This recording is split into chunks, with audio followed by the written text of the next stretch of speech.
मनोरंजन धर्मी दुनिया आसी बड़ दुखद खबर। जनाशुना टीवी और फिल्म अभिनेता पंकज स्थिर आउ नाहांती। बीआर चोप्रा महाभारत कर्ण चरित्र अभिनय कर बेस प्रशंसा साउंटुवा विशिष्ट अभिनेता पंकज स्थिर शेष निश्वास त्याग करिसेंती। कैंसर सह लड़ाई कर शेषर जीवन ज्योति हारी जाइछंती महाभारतर कर्ण। पंकज को वियोग नहीं तांकर जड़े बंधु स्पष्ट करिसेंती।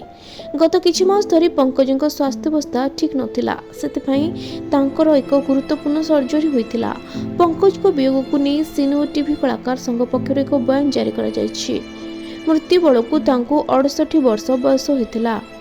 पंकज को अचानक मृत्यु खबर पाई सारा इंडस्ट्री स्तब्ध हो जाइछि। पंकज टीवी और फिल्म इंडस्ट्री बहु प्रोजेक्ट रे काम करथिले, मात्र महाभारतर कर्ण भूमिका तांको परिचित कराइथिला।